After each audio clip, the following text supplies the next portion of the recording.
All right, Broncos country, we are back. It's the Mile High Monsters. Joining me tonight, as always, is David Talks Broncos and special guest Kodiak Broncos. Gentlemen, what a weird week. We've got drama at Dove Valley. We've got Sean versus Bo. We've got the game that wasn't, and we've got people getting fired. David, what the hell's going on out there, man? A lot of good needed changes, and I think some surprising humility. We got to give Sean Payton credit, man. I think with the Joe Brady news combined with all the Davis Webb rumors, I never thought this would happen. There have been people on this channel that I've said have been crazy. Well, in the chat, Sean Payton's never giving up play call duties. Well, I am wrong. It looks like Sean Payton is saying, man, I need to give up play calling duties. And Davis Webb is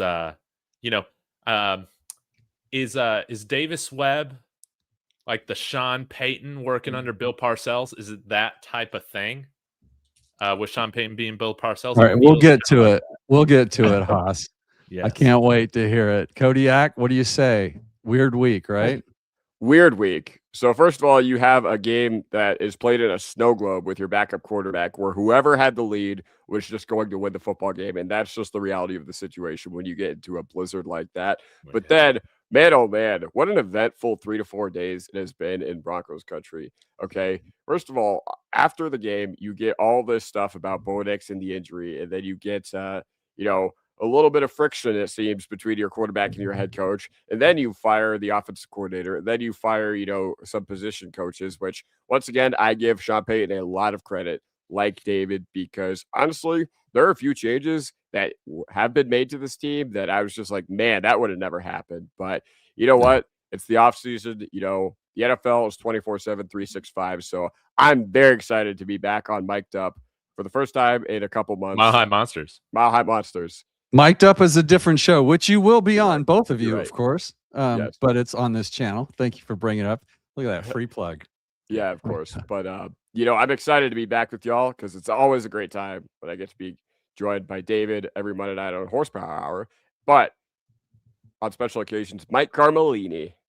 Oh, let's go. God, he's going to be back all the time now because flattery, like always, works with me. Let's talk about everybody's done your shows. You've done your post-game shows. We've ad nauseum, right? We've done it, but it was the game that wasn't. We didn't get the game. Now we're not Chargers fans. We don't say if only this, we would have, if it hadn't been for the refs, we would have, but we didn't get Bo Nix in the game. So we didn't get the game we wanted. Now I'm going to say this, and this is the last time I'm going to say it. I firmly believe the Broncos would have easily won this game if Bo Nix had been playing. There's no way that he would have lost a 10-7 game at home.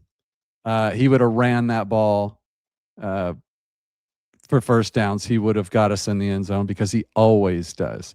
So without crying in our cereal, Kodiak, the Broncos win this game with Bo Nix at quarterback, yes or no? We'll never know. But do we win that game? You watched the game. Would he have made the difference? He absolutely could have made a difference based on, how New England was attacking us, man. You see what this offense looks like without Bo Nix, and my God, okay. You see PFF always grading our offensive line as this amazing unit, like probably the best unit since the Great Wall of Dallas, if you're just looking at the raw grades. But man, you see Bo Nix, he covered up a lot of flaws in this offensive line's game, okay? And just speaking of the offensive line, minors, can't have that from your all-pro guard. 6 pressures, 1 sack allowed in the biggest game of your career. So, but to answer your question, I mean, I'm going to be boring and just give a diplomatic, well, it's just, we'll never know. Okay. I don't want to be a Chargers fan and be like, yes, well, if, because we're above that. Okay. We can't dunk on the Chargers for doing that for 5-6 years with Herbert. And then the minute we get the chance to do that, we can't be if people. But he absolutely could have helped us. And, you saw on the other side, Drake May's legs were the difference for the Patriots. You know, they were able to have a That's couple what of, I'm saying, yeah, right? Eye for an couple of, eye. We yeah, didn't of have course. that game. Of course, we didn't have that. And would it have been nice when your run game hit a hard stop and you only got one first down in the second half? Absolutely. But my diplomatic answers we'll never know. They're like New England's defense, they played a great game. Like they had a heck of a plan. So I'll give them their credit too. But it definitely could have happened. David, fix him. Yeah, no way. We know Bo Nix leads us to the Super Bowl, man. Thank New you. England, again, they can't apologize for the quarterbacks they faced. Oh, You know, that's you're right. not going to No. do that. But I Exactly. mean, this was the weakest Super Bowl run ever. You're going through the corpse of Aaron Rodgers, a mentally broken CJ Stroud. Did they play and, Fields too? And I can't even what? remember who all they played. I Well, didn't I'm just talking about recognize. the I playoff didn't run. recognize some of the. Just the playoff run. Yeah, But even in the yeah, regular season, I didn't even recognize some of the names of the quarterbacks they played. yeah. But whatever. But I'm with Alex. Congratulations to the Pats. But David, fix him. We win the game with Bo. Zero doubt. yeah, oh, yeah, no doubt, No no doubt. doubt. But guys, I got a question. I'm sorry, I got to ask you about this. Woody Page brought this up today. I saw this in a clip. What happened to the heating coils under the field? Are those gone now? They weren't melting anything on Sunday. I didn't see that. Kodiak, did you see that? I didn't see that, but if you get a foot of snow dumped within 3 hours on your field, I feel like you could have 10,000, 1 million heating coils. I feel like they're just not going to work in that situation, to be honest. Well, I know they have them. I don't have the answer to that. But that was supposed to be one of the cool things about Mile High is that even if we got snow, that the field would be kept warm enough that it would melt it. But they changed the grass every 15 minutes at Mile High, and maybe that interfered with, I don't know. I don't have that. Also, Woody Page has gone from one of my heroes to crazy. So I'm always careful when I listen to Woody Page now because I'm like a lifelong Woody Page fan, and he's gone a little bit batty lately. If you're watching Woody, I've told you this to your face. So Okay. deal with it. Oh, wow. That man has the most wins on Around the Horn. Yeah. Who has the most wins on Mic'd Up? Do you know? I mean, I want to know. Not me. I think it's Zach. I'm not sure. Of course. It's probably the more. I like you more than Zach, David. Okay? I do. You are my favorite, but you weren't at the time. That's okay. You can were make new. up for it by putting me up against Perna. It's all good. Oh, you're going against Perna. That's going to happen. The problem with Perna is when I had him on with Mario and Mario Vitanzi, for those of you out there who live in a cave and don't know who there is, so Kodiak knows who Mario Vitanzi is. When you put Perna and Mario together, YouTube basically bans you. I woke up to like 50 emails saying you can't say that on YouTube. So, oh my God. a show that literally should have gotten 10,000 views got one of the least amount of views ever on a mic'd up show. So, but yes, you are going to get paired with Perna this year. He is confirmed. And I have some new ones this time. Romy Bean is coming on, which is super fun. I'm not sure to put her with. Anyways, this isn't it. Like, we're not just sitting here doing this. We'll get to that business in a second, but we got to get past the Sean and Bo ankle gate here. This, to me, guys, is way more than it should be. This is these guys are super tight. They love each other. It's like me talking shit about Zach on this show when he's not here. This means nothing to me. The injury certainly is the concerning part, but all this stuff between what Sean said and what Bo said. David, do we take anything from this, or do we just move on? No, we don't really take anything from it, man. Now I did join Kodiak and Mark's stream late, so I don't even know what they said, but this is my opinion. Who cares? This is perfect off-season drama talk. That's all it ever is. Sean played the most important role in selecting Bo Nix. Hey, Maybe there's some miscommunication on what you know how Sean Payton, man, he loves to talk. He loves to, expand on things, whatever. He might have gotten some things wrong. He might have not. Bo Nix might have just gotten there because to correct some things that he didn't want people just flat out taken, as fact. Who really cares how many ankle surgeries he's had? Who really cares if he was predisposed to this injury or not? It doesn't really matter. The only thing that I take from this is that Bo Nix said he has a 4 to 6 week recovery left. I love that.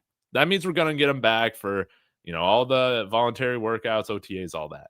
Hopefully he can continue to refine his mechanics then, if this is a short recovery. Oh, we're back on his mechanics. Kodiak, what do you say about the ankle gate? As far as ankle gate, I mean, it just reminds you of a husband and wife that fight in public, very publicly, and then the head hits the pillow and they have their pillow talks after you know what, and it's completely fine at the end of the day. Okay.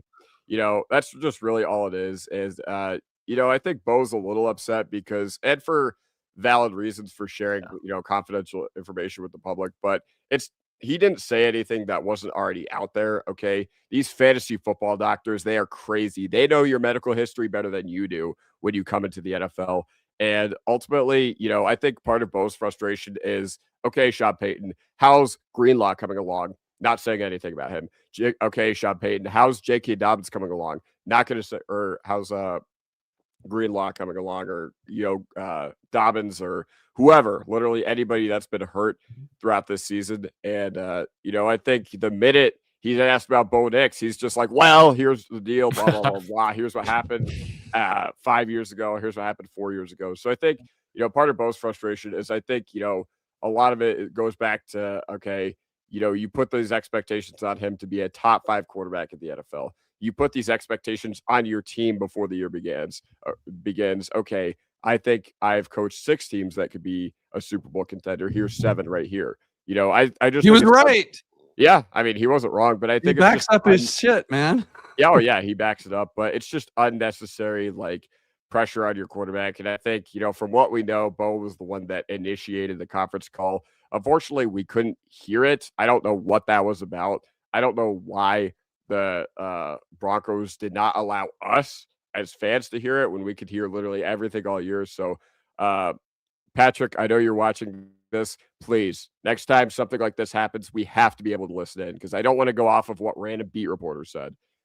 All right. So Patrick Smythe, I'm assuming. Yes. Yeah. He's the gatekeeper. So the deal is the predetermined break or whatever it was that he put, it just means that break had already started and it was coming. It didn't mean that he was predisposed to those types of fractures because of some sort of defect. That's one. So it's just all misunderstanding stuff. And I didn't have a problem with what either one of them really said. It was just the way that they said it, is Sean spouting off at the mouth and Bo being like, hey, old man, don't be telling people about my stuff. There's nothing to it. I'll be back in 4 to 6 weeks. I love both of them, and I love the way it works, and I have absolutely no worry about that relationship. Michael says, can't wait for the new stadium. Yeah, you and me both, brother. And fully on board with the retractable roof after Are this. you? Okay, so you're on board retractable roof. Kodiak, retractable roof, yes or no? Yes, I'm not a football purist, okay? I don't care about the elements. It makes for some cinematic whatever, but listen, there's a reason that modern football is trending in the direction of every team playing indoors. Yeah. And then Martin comes in, just a steady Martin. It's good to see you, brother. Heating coils cannot be turned on during the game. That's probably some stupid NFL rule that says like the retractable roof has to be open, and then whatever happens, or you anticipate it and then you close it. The question is, nobody was expecting this blizzard, so it probably would have been open anyway. From what Seegers was saying, the weather was supposed to be maybe some flurries, and then they ended up with that. So it might not even have helped. And then, of course, our guy, Marky, A.T. Perry is gone. David, I guess I just want to know, first of all, how you feel as an A.T. Perry fan, and and maybe you could shed some light on why Sean Payton hates A.T. Perry. Yeah. Dude, what a waste of 2 years for A.T. Perry to come here. Sold. Hey, come over here. Follow Pete Carmichael, who drafted you in like the 5th, 6th round, whatever. A tremendous talent. You caught all these touchdowns your rookie year. One of the strangest cases. Gets cut, and we never hear from him again. He had a great rookie year. All these dynasty fantasy football guys glazing all over A.T. Perry after his rookie year, and even before his rookie year, to be honest. Kodiak knows. But we never see him on the field. Not once, with all these drops, with all the long ball issues over the last couple years. We never had Sean pull the trigger on activating just one of the biggest what ifs, A.T. Perry. I'm happy for him that he's going somewhere else. And where did he go? Steelers wide Pittsburgh or receiver something? room, absolutely terrible. But man, I'll say it. We might have gone undefeated with A.T. Perry. We might be in the Super Bowl with A.T. Perry. There we go. And I love it. The biggest what if on this team, next to if Bo Nix doesn't break his ankle. What if A.T. Perry was grafted into the fold over the jag of Lil Jordan Humphrey? This is exactly why people watch this show, David. For that sort of in-depth, emotional, moving take. I don't even like to call it a take. That's just genuine. I love Sean, you, man. Can you unblock So me on good. Twitter now? I'm going to shut up about A.T. Perry unless he goes off on the Steelers. Hey, Sean, can you go ahead and lift the block on David Talks Broncos? All right, cool. Yeah. Okay. Yeah, I got you. Thank you. Hey, we're gonna Cody. I'm not even gonna ask you about A.T. Perry unless you have something to say about A.T. Perry. I think David probably summed it up for all of Broncos country. I'm assuming we all feel the same way. We got robbed of a Super Bowl because A.T. Perry didn't play. Listen, the only thing I can say is my heart hurts for David. Okay, I'll swing in the other pendulum and I'll swing the other pendulum and say, okay, maybe there's a reason this guy wasn't activated after being with us for 2 years. And, I understand. I would have liked to have seen him over guys like Michael Bandy. Okay. Lil Jordan Humphrey getting 74% of the snaps in the AFC Championship. You just can't have it. Can't have it. So not to say that he would have made a difference, I don't think. But, man, I'm tired of known trash versus what if. Okay. And I think that's something that we'll talk about throughout the Broncos roster, not just at the receiver position this offseason. But my heart hurts for David above all else because, he was the most persistent A.T. Perry truther out there. Not like mine, of course, which are banger after banger after banger after certified banger. I don't miss. David never misses. It's incredible. All right, chat. I'm going to get to you first, David. Let's get a little business taken care of here real quick, please. Yeah, shall we do this? All right. David Talks Broncos, brought to you by Kalshi. You see it over there in the left-hand corner, guys. Listen, the Super Bowl's coming up here in a little over a week. We all know the Seattle Seahawks are going to get this done, and Sam Darnold is going to be a Super Bowl champion with his 5th team, okay? An amazing feat. We all want to make money on that, so you can join me in making predictions on the game over at Kalshi. Links in the description. Use the code DTB when you sign up. Get a $10 bonus when you deposit 10. Because if you're also like me, you had There's some nobody money right on the like you, Broncos. David. There's nobody like you. Dude, you had some money right on the Broncos Super Bowl. Come on now. I had this nice little portfolio of like $50 in different Super Bowl predictions on Kalshi. Now I got $1.98 in my account. I'm putting every single one of it on Sam Darnold to win Super Bowl MVP, baby. Oh, so I like that. Thank you to Kalshi for sponsoring the channel. Thank you guys for being so kind to allow me to spread the good news of Kalshi. I love it. All right, chat. Here we go. Guys, we're going to fly through this. Marky says he's got a hard time believing Bo's timeline of 4 to 6 weeks. I guess we'll find out, right? Have you broken an ankle, Mark? Yeah. Have you ever been injured, Mark? You ever come back? Mile High Salute. I don't feel there's a rift. I've seen him heated discussion on the sidelines due to being absolutely correct. National media blowing it out. Mile High Salute. If you're a regular on their show, that's the first time I've seen you, so welcome. Subscribe to all our shows, please, guys. Yes. Let's go. We've got Alec Payton trying to block Webb move to Raiders, seems like. Now, I don't is there news on that? If there is, Marky, go find it and put it on the chat for us. No news is good news. Yeah. No news is good news. BK says, if I was Webb, if Sean Payton does not let me call plays, I'm going to a team that will let me. I mean, yeah, maybe. That's Kodiak, thoughts on that? Like maybe a good career move? Yeah, man. If step up. Ultimately, yes, I know we have Walmart bags of cash, but what do these guys care about more than anything else? They care about legacy, okay? And if you can go to a team like Baltimore or even Buffalo, if Joe Brady hands off the play calling responsibilities, then by all means, I would do that. I would do that. As much as I bleed orange and blue, man, if I'm in Davis Webb's position and I'm, not going to get a chance to progress, and the Broncos won't give me the chance to progress in a way like I could if I went to the Baltimore Ravens, where you have a defensive head coach and you are coaching Lamar Jackson, then yeah, of course, I'd go elsewhere. I mean, what do these guys care about? I know everybody wants to say we have Walmart bags of cash. We can pay Davis Webb $1 trillion to literally just sit there in meetings. And that's perfectly fine. But what do these guys care about?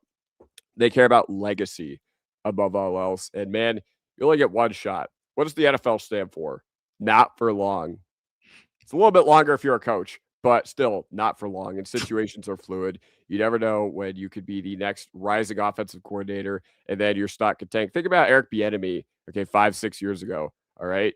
Everybody wants to hire him for these head coaching interviews. And then, yeah, literally, I don't know, he goes to Washington to finally prove himself as an OC. Now nobody's interviewing him. Okay. Goat comment. Also, he says, false on the Webb news about being blocked. The Broncos cannot do that. They cannot block him from anything but a lateral position. So the only thing you could block him for would be for a quarterback's coach. And I guess while we're on the subject, we'll go a little bit out of order. What is the deal with all of a sudden Davis Webb being the all-star kid of the league?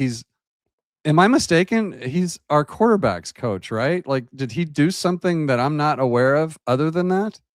David, what's up with Davis Webb? What am I missing? He's the only guy to get hired on the spot interviewing with Sean Payton. So that's a pretty interesting feat. Sean likes him. Yeah, I mean, I think everybody wants that next young hot shot play caller. And I don't know. They've been talking about Davis Webb ever since he started here, like 3 years ago. So when Bo Nix, who was trash coming into the NFL draft, apparently. Yeah, of course he was trash. Yeah. Our channels, all right. But hey, when Bo Nix is playing like a top 5 quarterback in the second half of this season, EPA even shows that, thanks to Zach Seeger. So it's undisputable that Bo Nix was playing like an elite quarterback the second half of the year. You got to credit somebody with that because it can't be Bo Nix, right? It can't be Lombardi anymore. Bo Nix, so no, you can't give it to Bo. No, he had nothing to do with it. But I also think, hey, the Sean Payton coaching tree is looking pretty good right now. Dan Campbell, Ben Johnson, Joe Brady, I believe, is also connected to Sean Payton. So, yeah, the Sean Payton coaching tree is looking nice, and teams want a piece of it. And frankly, that's why I hope he sticks around. Because hey, if Sean Payton's wanting to rely on his staff a little bit more, maybe Sean just coaches out this contract, and then we'll see what happens. Kodiak does with Lombardi fired.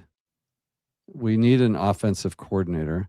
Obviously, Sean is the play designer. He's been the play caller. Now, if you are offensive coordinator for Sean Payton, for those of you that don't know, basically he tells you what to do and what he wants them to do on the practice field. And then he has to leave that to you to make that work and then come back and check on it, because as head coach, he's doing 10 million other things. So obviously Lombardi wasn't up to the task. Kodiak, does Davis Webb, is he in the running for the Broncos offensive coordinator job? I mean, I don't know why he wouldn't be in the running for the offensive coordinator job. The reason why he's been getting so much steam in league circles is because, first of all, you already mentioned it, only guy that Sean Payton has ever hired on the spot. And even when he was still in the league, I remember a lot of people saying, all right, this guy's a future head coach one day. And by all accounts, he has the makings of the modern ultra leader. Okay. You know, in David's channel, he has the title of the next Sean McVay.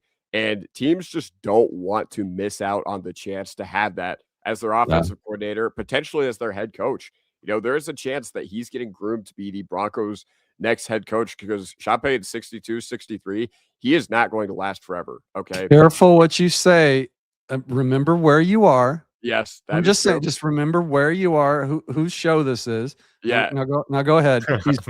He's 62. He's old. He's going to die any minute. Go ahead. Yeah, exactly. He's practically on his deathbed right now, and the last thing he's going to whisper is, "We need to get Marvin the football more," and then he's going to kick the right. We need. Yeah, but no, teams just don't want to relish. Teams just don't want to miss the next chance to get the next McVay. Okay, and is Webb that?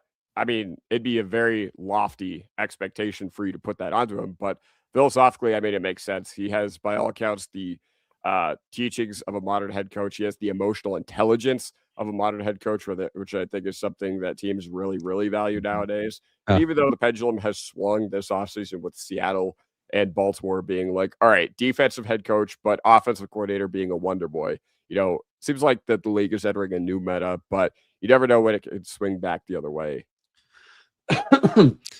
Yeah, I tend to agree with what you said.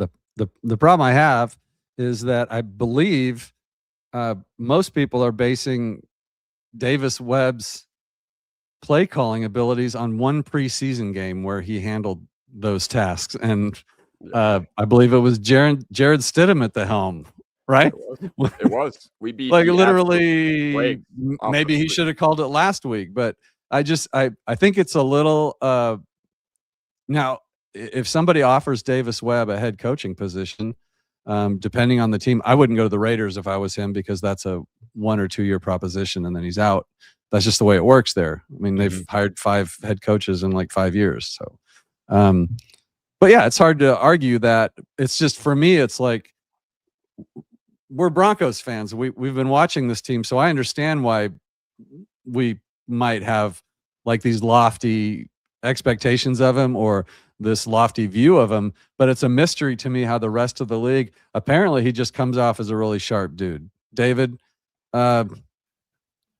like we'd like to keep, would you like to keep him as offensive coordinator under Sean Payton? Yes. The only reason I have wanted to see Davis Webb leave Denver when I've talked about him this season is so that he could go and call plays. Right. Because I never saw Sean Payton giving that up. But it's very clear with him firing Joe Lombardi, with trying to go after Joe Brady as well to see if he was interested in this OC position, with Davis Webb not accepting the Raiders head coach position yet. Now, maybe they're waiting out for Kubiak, whatever. Yeah. I think all signs point to Kubiak's the favorite. Right. That there's a shift right now. And Sean Payton wants to find kind of that heir apparent. And Sean McVay, right? He called plays, what was it, for 3 years under Mike Shanahan? So it could be something very similar to that. Washington was so dumb. They let him go. Yeah. We could have, I know it's kind of a meme now with Steelers culture, right? But we could have one of those successful succession plans. All right. That would be very ideal. We got the resources to make it happen. And if you're going to call plays for the first time ever, it would be nice having some guys on the staff like Sean Payton and Pete Carmichael to also draw from. But I think if Davis Webb sticks around, that's the only way he's doing that is he gets the play calling duties that he wants, and he gets the head coach in waiting title. I think it goes that far. Okay, so here's what I know about Sean Payton. He's planning on coaching another 8 years. I tend to take Sean Payton at his word when he makes statements like that. Now, Pete Carroll was 71 years old, and the game had obviously passed him by, and that was a disaster. But he left and went somewhere else. It's a little different when you don't have to rebuild a whole place. You've got guys that know your system, aka a Davis Webb, who I think it's a little early to groom a replacement because Davis Webb is not going to sit around for 6 or 8 years waiting to take over for Sean Payton. I think you can sell him. Sorry, Mike.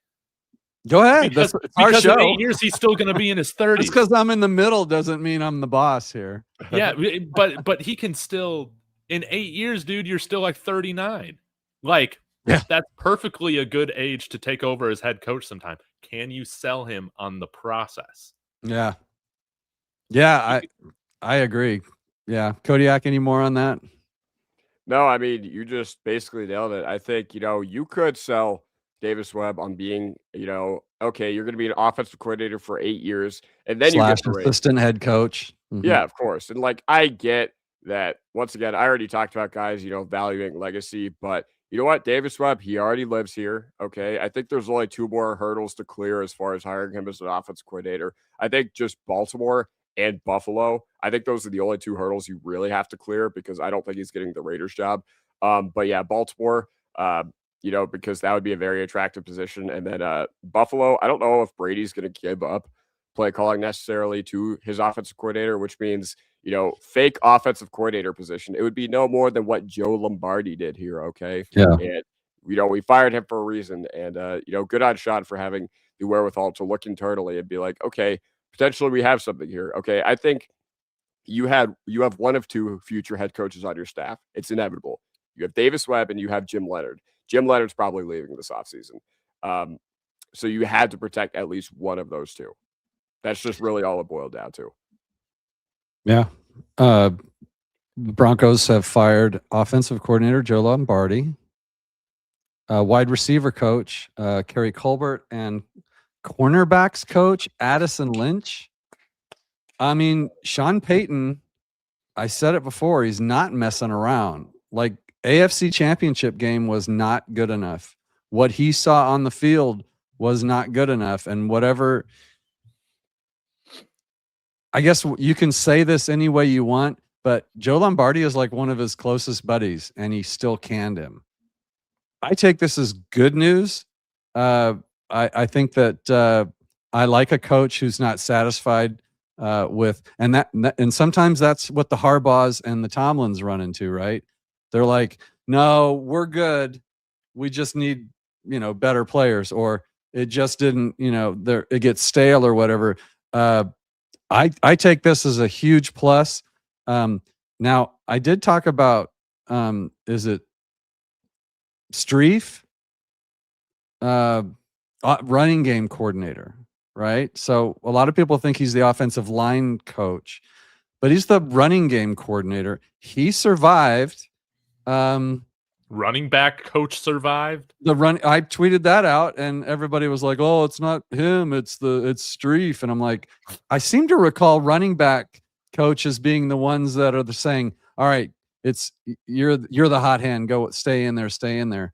But whatever. It's early. We don't know what's going to happen. I think when we get a new offensive coach, OC announced, we'll find out about the play calling. We'll find out.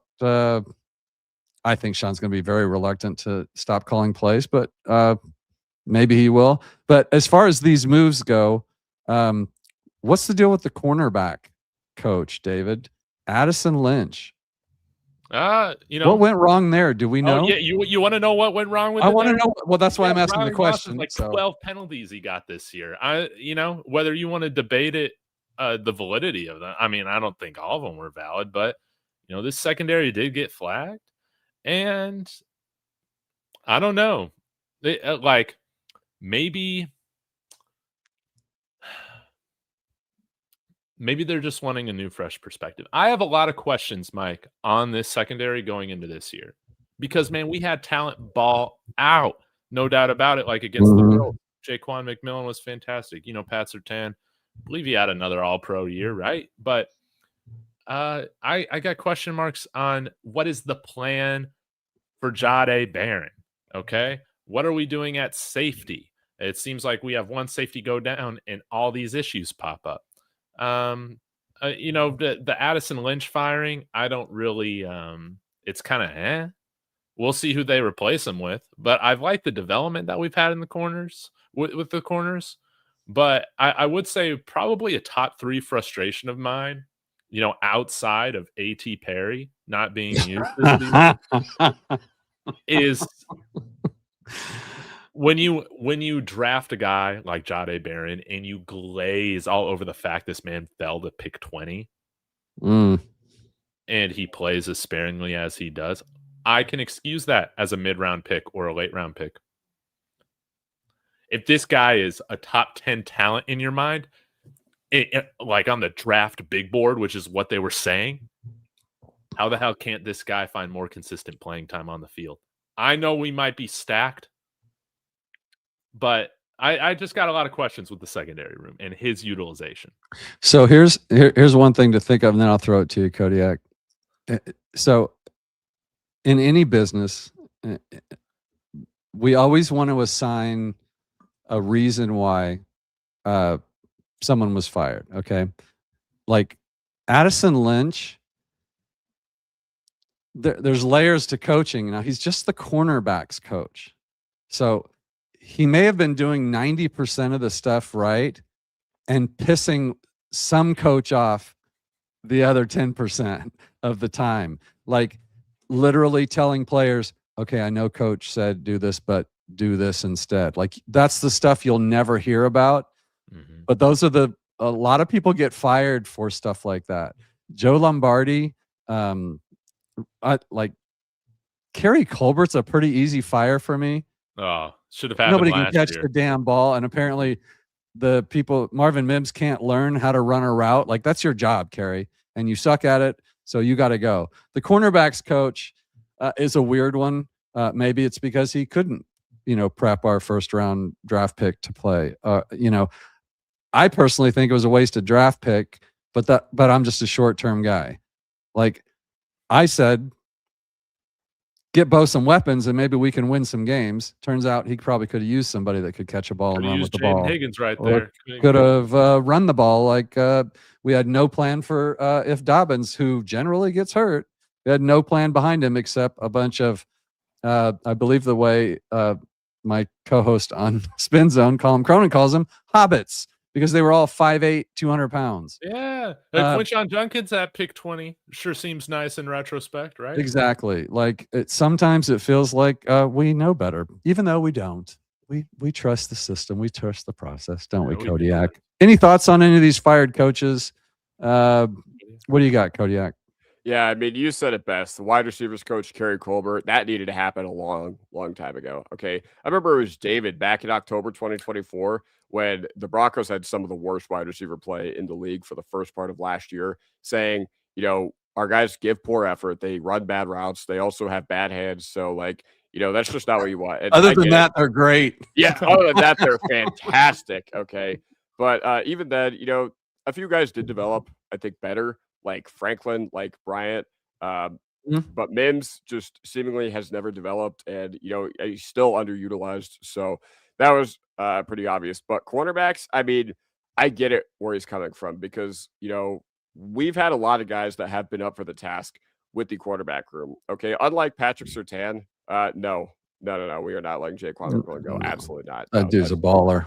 No, we better not let him go. Him and A.T. Perry, those two could start their own team together. They're so good. Yeah, thank you.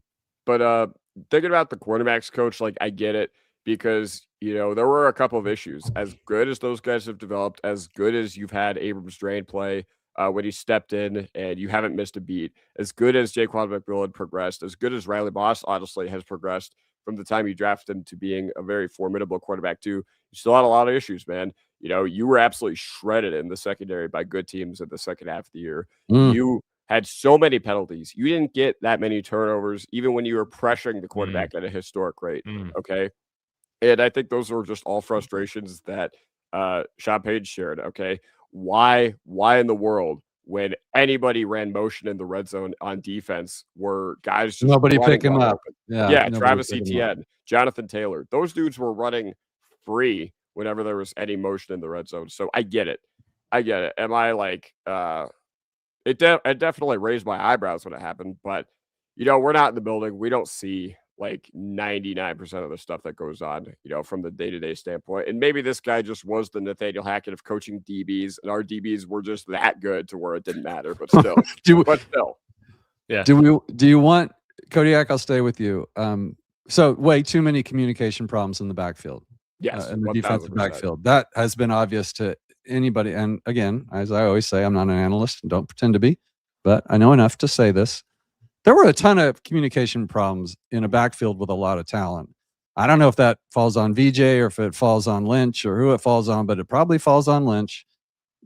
And this wasn't on the docket today. And David, I know you got 12 minutes and you got to get out of here. So do we want VJ back, Kodiak? Yes, but there are some caveats. Like, I'm tired of watching this defense collapse after the bye week 2 years in a row. Every year. Mm-hmm. Exactly. And, I think Leonard would have been better at modern adapting because Mitter and McDonald are both cut from the same cloth that Leonard are. Ultimately, I'm not upset that VJ is returning, though, but, you got to figure it out next year. All right. You can't have any of these games where you're just getting completely manhandled by the Mariota Commanders. You can't have these games where Jordan Love is coming into your house and on fire in the first half. Jaguars. You can't have any of these games where, that's another thing. You're tackling against the Jaguars. Oh my goodness. Terrible. Just absolutely terrible. So yeah, we want VJ back. It's something I'm cool with, but ultimately I think against the Patriots, had you had a real big stinker, I think it would have been like easy for us to be like, all right, it's easy to, it's time to move on, but we didn't. So all's well, odds well. Our last memory of him is a happy game. David? I mean, what some of the altitude radio guys have said, obviously they know these guys personally, but the case for Vance Joseph, I think, is kind of like what we've seen with Andy Reid and Eric Bieniemy. Like, Chiefs' best years is when they had, that good cop, bad cop kind of guy, or kind of dynamic there. And they were saying how they feel like both Davis Webb and Vance Joseph are a very powerful counterbalance to Sean Payton's intensity for just mental dynamics in the locker room. I don't know Jim Leonard's temperament. So I think I would like to have him more involved in the schematics of the defense. But it's, I don't have an issue if VJ returns. I still would rather him go be a head coach, though. What are all these teams thinking? You got Vance Joseph available for head coach, man. I want those third-round picks. It's tough, isn't it? Because the Lynch firing could be like the thorn in the side of VJ's defense. Maybe. And that's why that move was made. And Sean was able to see that on film where he felt VJ was making the right calls and VJ was doing the right things. And then the calls in the backfield were leaving these guys in motion wide open, even though it shouldn't have based on the calls. And so that's the kind of stuff where we're judging VJ based on what we saw on TV, but we don't know what's going on behind the scenes. So I guess part of me is like, if he gets a head coaching job and leaves, that's great. If he stays, that's great. Just fix whatever that problem is, and I'll be fine either way. But I see Leonard in a little bit different light than I do with Davis Webb. I really want Jim Leonard to stay here. So I would be fine if if VJ got a head coaching job and Jim Leonard became the defensive coordinator. I'd feel pretty confident about that myself. David, you've got 8 minutes to get out of here. So let's close this out, and let's just do a quick look at the 2025 draft. We don't need to name names or anything, but that class, keeper, creeper, sleeper, there's a little bit of everything in there. I already said I was pretty upset when we took Jahdae Barron at, was it 20 or 2020? Now we got Hufanga. We brought him in. That's not a draft. We got Harvey. We got Crawshaw. There were some wins and losses, but the draft class itself, Bryant is another one, right? Was he this year or last year? He was this year. Mhm. So we had some potential there, but as a whole, this draft class wasn't a big help to us, other than maybe Crawshaw, was it, David? Now Q Robinson, I mean, there's potentials at, so though you got sleepers, but they didn't really, not The yet. problem is that the first round pick carries more weight than these other picks. It just does. So if you miss on your first round pick, but hit on everything else, and we're not talking about like drafting all pros, you know, in rounds 2 through 7, just drafting like good players. Like, even if those guys play a good role, which I think like in a vacuum, RJ Harvey at like pick 60 or 62, wherever he was at, like, I think he performed fine for that, like where he was drafted at. Pat Bryant, I think, performed fine for where he was drafted at. Q Robinson as well. Savion Jones, we know that was kind of a redshirt pick. It's whatever. Crawshaw hit it absolutely out of the park. Him being drafted in the 6th round as the first punter, like, that was perfect. But the Jahdae Barron pick, again, it's frustrating when you say you got this big time talent, but then in places where our secondary is struggling, he's not even given a shot to go out there and prove himself. It's like, oh, we want to keep him exclusively inside at the slot. You don't draft a guy in the 1st round to be an exclusive slot DB. That's ridiculous. We've seen his tackling ability. The dude can cover. He won the Thorpe Award, right, at Texas for being the best cornerback in the country over Travis Hunter. Okay? I thought the Thorpe was a linebacker award. Butkus. That's the Butkus Award. Oh, the Butkus Award. Okay. Yeah. Butkus. So he said Butkus. Yeah, but you miss it. You miss on him, and it feels right now like a Shane Ray or Bradley Roby pick. That's how it feels. Here's the problem for me, a David. luxury pick right there. My problem is that it wasn't even for a position of need at all. Like, that's just crazy to me. Like, somebody said the other day that, you know, we brought in Jahdae Barron to the strongest, maybe perhaps the strongest defensive backfield in the NFL. And I'm like, yeah, and that's not a good thing, because we had so many other impact needs. 1st round draft picks should be impact players. Now, I don't remember what the offensive line looked like at that point. I know that the wide receiver we had our eye on went the pick before, but there were running backs there. And guess what happened? Kodiak, draft class, keeper, creeper, sleeper, any input there on that? Well, I mean, it's easy to look at the Barron pick right now and be like, man, that sucks. And man, I would have loved to have our 1st round pick get more than 5 snaps in the AFC Championship. Okay. And the reason why I didn't like it is because, you know, they sold it to us. They sold it. George and Sean went to the podium after the draft and we're just like, this was the number 9 overall player on our big board. So I'm just like, okay, so you basically took him without a clear plan. And, you know, they rejected multiple trade down offers to get him. So, you know, you're pitching it to the fans like, okay, we couldn't pass on this guy. And then you couldn't pass on a guy who played 5 snaps at the AFC Championship. So I get it. Full disclaimer, if I were picking at number 20, I would have taken Derek Harmon. And how much would he have played this year? Probably not a whole lot, because you were also deep at the defensive line. But, you know, like David said, the 1st round pick carries a lot of weight. But, you know, I think as frustrating as it is now, it might be something where you have to wait a year or two to truly reap the benefits, because, you know, Jahdae said it in his introductory presser when he was here. He was like, man, at Texas, I wanted to be 3 years done, gone to the NFL, but it didn't happen. Then in his 4th year, he wins the Thorpe Award for the best DB in college football. So, yeah, I get it. And he's handled it like a pro. I give him a lot of credit for how he's handled. And it's easy now to be like, well, it was probably not the smartest use of resources. And I don't disagree, but it doesn't change the fact that we took him. So we got to get behind him. And, you know, still taking running backs that early, it's still not really that smart of a way to build a team. I get it. Omarion definitely could have helped us in that game a lot better than, you know, just having Jaleel McLaughlin or Tyler Bidet out there could have. But, hey, man, you know, I get it. But Webb pulling out of the Raiders job, according to Andy in our Discord. Whoa. Yep. And Markey confirms, and it's per Adam Schefter. I would have put the JP. I would have put you up there, but I didn't know you. So, according to Adam Schefter, yeah, he withdrew his name from the Raiders job. So good move for him. Doesn't mean everything. And also Hydra. Just want to get to this one. Q Robinson looks better. Well, I don't know if he looks better than Dondre Tilden. Maybe he does, but he looks like a player, and I am glad we got him. That guy's going to be a player. One of you put film out on that? Was that you, Kodiak? Or literally at 4 a.m. today, I posted this. I posted this little highlight reel on Twitter of the, I was really happy with him in limited samples, so hopefully that keeps up. David, you need to get out of here, right?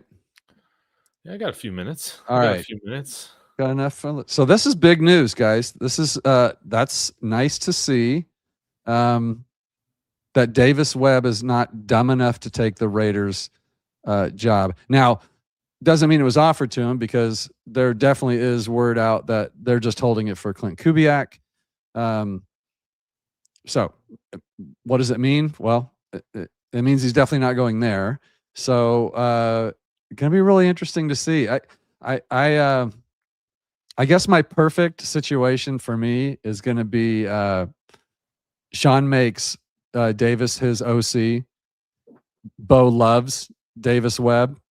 So that takes care of that issue.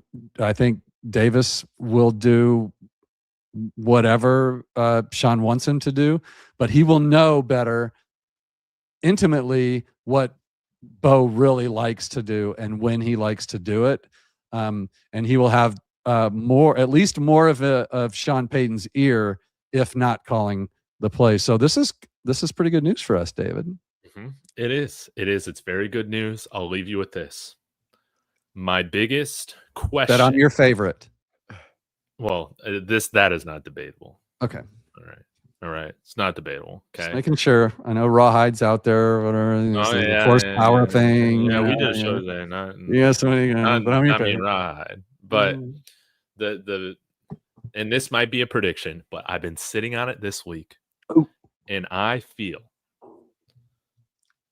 either Brandon Jones or Riley Moss, one of those guys won't be on the team next year to make room for Jahdae Barron playing full time. That is my prediction. And if Jahdae Barron, and if we don't do that, and Jahdae Barron is brought back as a backup for a second straight year, I ain't feeling that. That's not good. That would be a failure. That would be a failure of a pick. That's a bust for you don't draft backups with the first round. You just don't. So their belief, remember when they didn't sign a corner and they're like, going into the second year, Riley Moss is going to be that guy. I want to see that sort of signaling from the front office and staff about confidence in Jahdae Barron. I don't care which position it's at. Get him on the field. Yeah, if he's supposed to be that great. I love it. I love that. That's hot. Hot take. Kodiak. Dude, do you agree with what he just said? Because I kind of do. Like, first round draft pick, somebody's got to go. But I wouldn't want to be the one to pick it. Now you're going to move him to safety? I mean, you could. But he still only played 102 snaps at safety his senior year at Texas. So I just don't know, man. Like, it's one of those where, oh my God, you are going to lose a good player regardless. And man, if it's Brandon Jones, that's really, really going to suck. It's a tough one. Because I truly feel like your depth at safety is weaker than your depth at corner. But, eventually you're going to have to pay Bo too. So you need to stack cheap, young talent on the defensive side of the ball. Okay. Because you have all these veterans on the defensive side of the ball. You have all these contracts. You have Benito. You have, you extended both DJ and Roach. And you're going to need to go probably a linebacker too this offseason. So we'll see. But I agree with what David says. As much as it would suck, ultimately this is the hidden cost of using your first round pick on a guy like this. And you have to get him on the field in some way. But not a position of need. He's just sitting there. I mean, they do view it as a future play, George and Sean, as much as we might disagree with that philosophy. But, we'll see. Once again, it will suck if we do move on from one of those guys, but such is life. It's the NFL. Yeah, Such is we'll be life. trading, Riley Moss for, a third-round pick or something like that to draft a guy with skill positions when we could have just used a first-round pick on a skill position, to your point, Mike.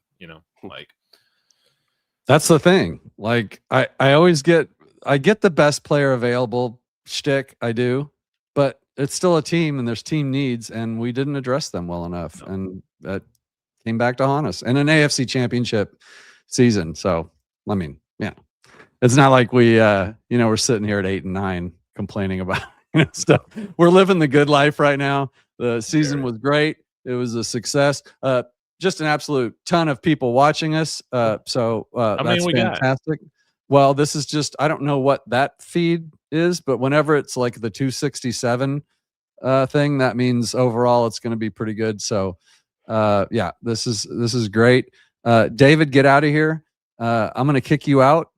But I want Kodiak. Can you stay for a minute? Let's see if we can get through the chat. On my channel, guys, go subscribe to Kodiak and Mike. Links in my description for their channels. Yep, I'll put that all out, brother. All right, bye, y'all. Thanks for having me on. See you on the next one later. All right, let me see if we can set up. There we go. That'll work. Yeah. So we got a lot of people. Sorry, guys, took me a long time to get to the chat. We had 3 people on here, but so I do want to shout out a few people here. Now this name, Kodiak, if you recognize this guy, this is JP Eduarte. Probably screwing that up. Davis Webb is withdrawing consideration. I didn't put it up because I didn't know you. Crawshaw best pick. Kinda, right? Like he started, he was awesome. Do you remember in the preseason when everybody was talking about how we needed to get another punter? Oh my goodness. Crazy. He was worrying me. He was really worrying me during the preseason, but then he hit that first punt against Tennessee. I was like, whew, gamer. Big sigh of relief. Yeah, gamer. Like I try not to overreact too much. What's up, Hydro? Great listener, great follower. Guarantee T. Higgins is up for trade. What would you all give up to get him? Well, what would we have to, or what would we give up? Kodiak, those are 2 different questions. What would you give up for T. Higgins? I mean, the conversation starts with your first and probably a third. I don't know if the Bengals would want more. I don't know. They probably want a little bit more, but George Payton, he likes to go to the podium and say, "Oh, we're comfortable in that room. We like what we have." But the Petters said we're going to be aggressive this offseason. So yeah, I hope they are.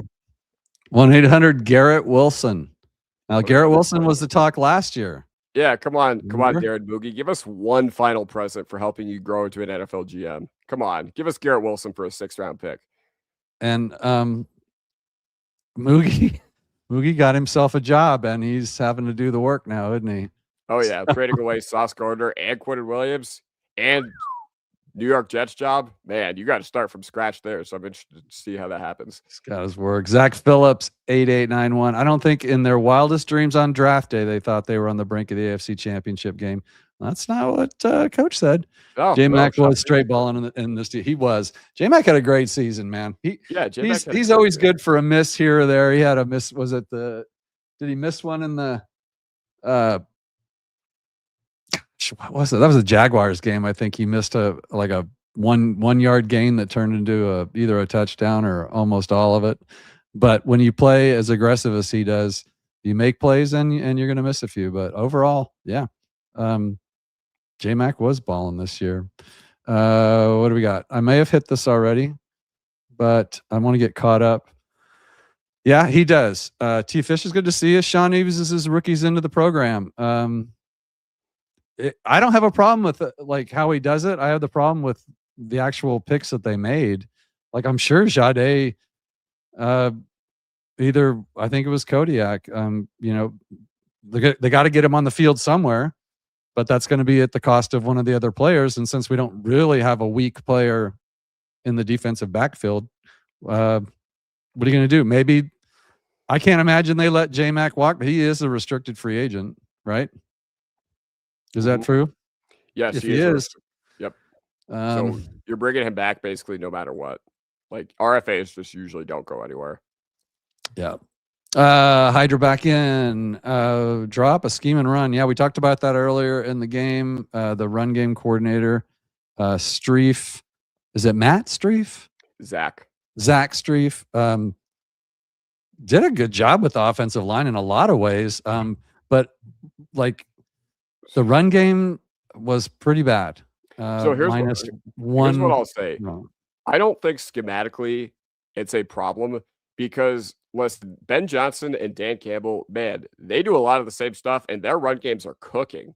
Their run games are on fire. You saw Swift and Monungai this year in Chicago. You've seen Demont and Gibbs, with Detroit. So a lot of it is stylistically very similar to what Sean Payton wants to do. So I don't think schematically is a problem. And man, you saw what this line looked like with J.K. Dobbins, dude. You see some of the push they were getting against the Eagles defensive line of all D-lines. Man, they were crazy. And I don't know what the answer was for why they collapsed down the stretch, but schematically, I don't think it's a problem. I think they collapsed because J.K. Dobbins was averaging 5 yards a carry, and R.J. wasn't quite ready for that number one role, nor was he kind of even built or drafted for that. I don't know. But towards the last half of the season, he's averaging like 3 yards a carry. So we missed J.K. Dobbins. I think that's what it is. And I think it was. I don't even want to know what this team would have looked like had somebody else signed J.K. Dobbins in May when 31 other teams could have done so. That would have been scary to think about. Well, would like to know when we were all screaming for Omarion Hampton as a kind of a bigger, stronger running back behind him, probably could have been pretty handy. But I love RJ, and anybody that watches this show knows that. I think he's great. He's a playmaker, and they're going to figure out how to use him even more. So this is probably talking about Jahdae Barron. I think he could play outside or inside, honestly. Kodiak, you would know better. Well, Vance Joseph had an interview with Peter Schrager during the Broncos bye week this past year, and he basically said that the plan basically was first year inside, second year outside. So I think they're thinking corner. I think they've been thinking corner this whole entire time. And it makes sense because I think Brandon Jones is better at safety than Riley Moss is at corner. Yeah. Hydra, we take a second. Will we take a second for Jaquan? Probably with Jahdae being here, but that's not. The problem is that takes him off of the edge, and now you got a problem at your slot corner. The problem is nickel. It's just really hard to quantify pick value because, teams value nickel so differently. And nickel, in the grand scheme of things, is a devalued position in the NFL. It's not one that usually gets taken at a premium high position. But I think, this front office, they love their picks. So I think if they were to get offered a second-round pick for J-Mac, I think they would do it. The problem with J-Mac is he's a limited player, but he's still a great player. Like, he's 5'9", 180 pounds. He's still limited in the grand scheme of things what he can do, but he's so smart and he means so much to this defense that, luckily, I don't have to make the decision on whether or not you trade Jaquan for a second-round pick. I know that second-round picks, a lot of people would just look at that and be like, how would you not take that for Jaquan? Well, there's just so much more that goes into it than that. There is. And one of the other things, too, is always keep in mind that every draft is different. And so the second round this year, just an example, say it's like the tight end depth is really, strong in the second round this year, or offensive tackles or something, then there might be more of a reason for the Broncos to make that move. But sometimes it doesn't look that way. And that second round pick just turns into something you got to trade back, and then you're just getting other stuff. So it really would depend on how the draft looks, who they have their eye on too. It's because, like you said, that second round pick could be, it's going to be like pick 60 or whatever it's going to be, for one. And then two, that might not be that important of a place for us for what we already have there. So the chat is running the rest of the show, which I like to do once in a while. BK says he'd rather sign for a wide receiver than trade for like just pick one up instead of trade for one. Either way, I'm not sure what that means, but I do have there's a lot of talk about from Payton and from Sean, so both Paytons, that they like that room, Kodiak. They like their wide receiver room. And it's Yeah. kind of crazy considering what we've seen from that room. But I did talk to somebody on the show once, and I can't remember who it was. But if you took a Higgins, or if you took that, yeah, get that out of my face before I start. I have to take anxiety medicine. If you took our wide receiver room and put a true wide receiver one on top of it and kept everybody the same, I would love our wide receiver room. The problem is that I don't think we have that one guy that we really need, that they have to account for every game. Like who in that room does another team say, whatever we do today, we can't let Cortland Sutton beat us? Nobody's saying that. They might say that about the red zone, or they might say that about third downs, but we don't have a guy that they have to scheme around. So would the wide receiver room be okay as is, -1, because you got to lose one, if you gained a Higgins or a, whoever the next available true top tier number one wide receiver is?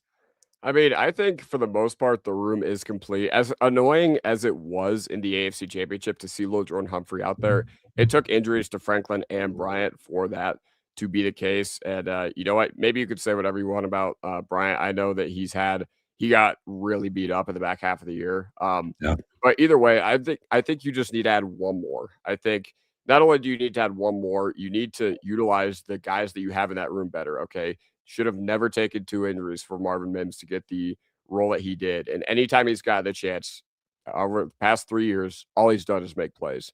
So that's just the reality of the situation. I think you need to be better about how you scheme these guys. I think you need to be smarter about how you deploy them.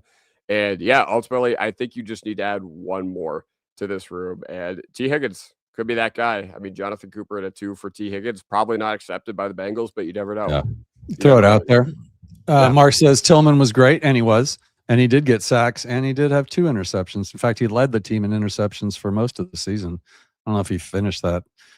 Parker Washington cooked everybody late this year, T-Fishes, and yes, he was one of them. Thanks for bringing up a bad memory, dude. Big E Bronco, as much as Sean Payton called the run game in that game, especially with the weather being bad, tells me he has no faith in the running game. Well, that's been obvious all year. He doesn't run the ball. It wasn't working. And, I think it was working before JK went out, and then it wasn't working, and then he just went away from it. He wouldn't stay with it. But we won a lot of games, but it certainly didn't work in that game. Hydra, what do you know about Dante Moore? Anything? Yeah, so apparently he was supposed to be the Jets' second-round pick, or a second overall pick. Like, they pretty much had that in Sharpie. But then he returned to Oregon, okay? Oh, okay. And I don't know how smart that is to forego a second overall pick contract. I think it was more than just I didn't want to play for the Jets, because if his heart still was set up playing in the NFL, he literally could have just gone to the Jets at the combine meeting and been like, throwing both middle fingers in the air and been like, I'm not playing for you. Screw it. So there's the other part of that. Like, I think if he truly wanted to play in the NFL this year, he could come out. But he also, man, he looked very, very raw in the college football playoff. Yeah. So we'll see. Yep. Marky, our guy, Maury thinks about it. More sense to trade Riley Moss, extend McMillan, start. That is probably, I think David said that earlier, and I like Riley Moss, but Me too. we got a first round draft pick. This might actually be what happens. It could be, and I'd be all right with it. I'd like to keep Jaquan McMillan. Okay, yeah. Any other pick?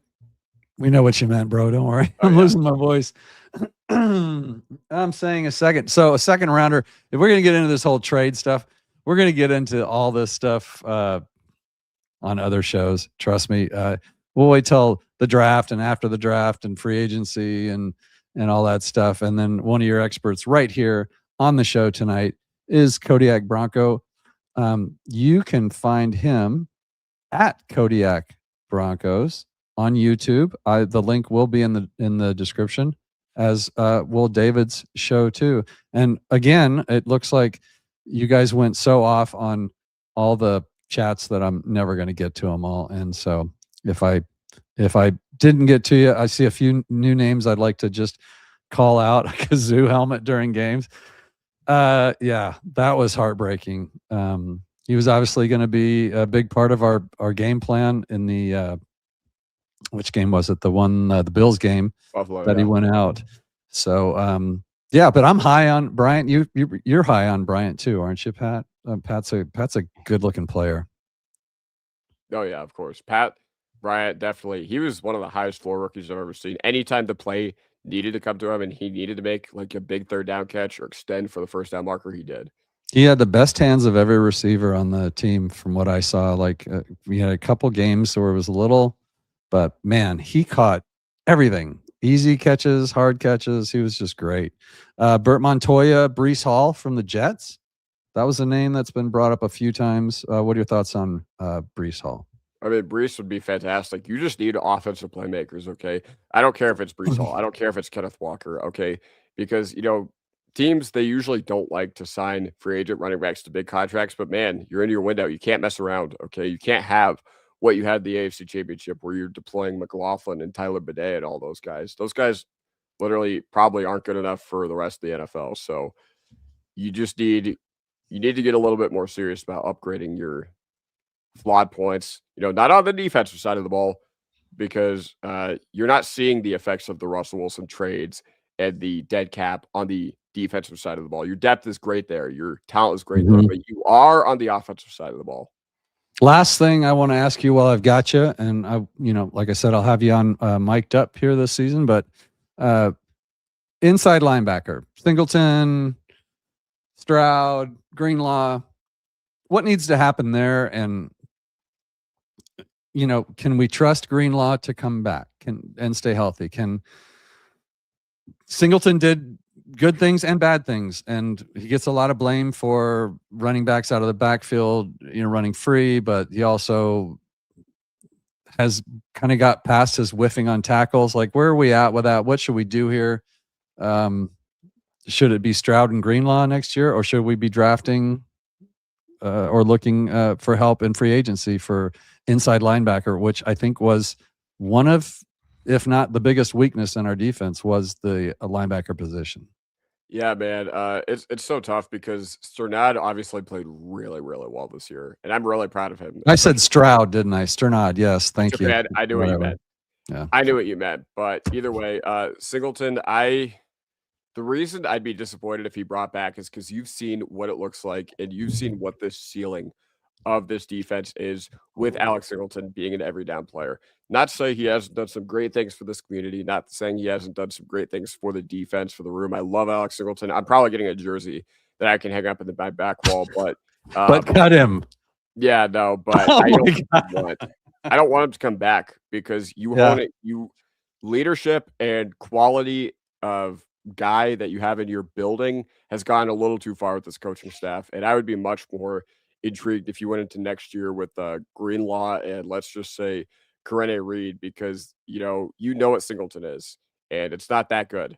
You know what Sternad is, and it's fine, but he wants to go somewhere else where he could start. I'm not sure if that's the thing here, but yeah, you're capping your ceiling if you bring those guys back. I would love for Greenlaw to come back. I think he has to. I think he needs to get a bigger role in this defense next year because he wasn't bad this year, but he wasn't Greenlaw. You know what I'm saying? He wasn't like the game changer inside linebacker we thought we were getting. Well, I didn't know what he was doing. That was apparent. He was swimming. He was drinking through a fire hose or whatever. Any way you want to put it. Like he couldn't quite catch on to everything.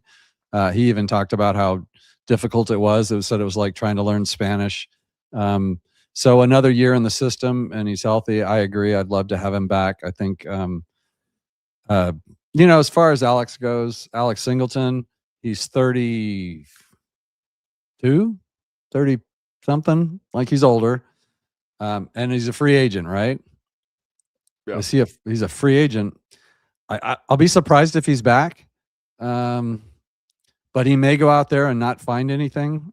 and he may come back in as a vet minimum fill in until somebody else is ready. We don't know. It's hard to close that chapter until, again, after free agency and the draft. We'll know more, but I don't expect them to move quickly on Singleton. I think there was a lot of stuff on tape that didn't look good, but what did look good was your beautiful, handsome face and foam helmet on the show tonight. Kodiak, thanks so much for coming in. And over 300 now, which is pretty rare on this little counter. I don't know where that number comes from, but that's pretty good.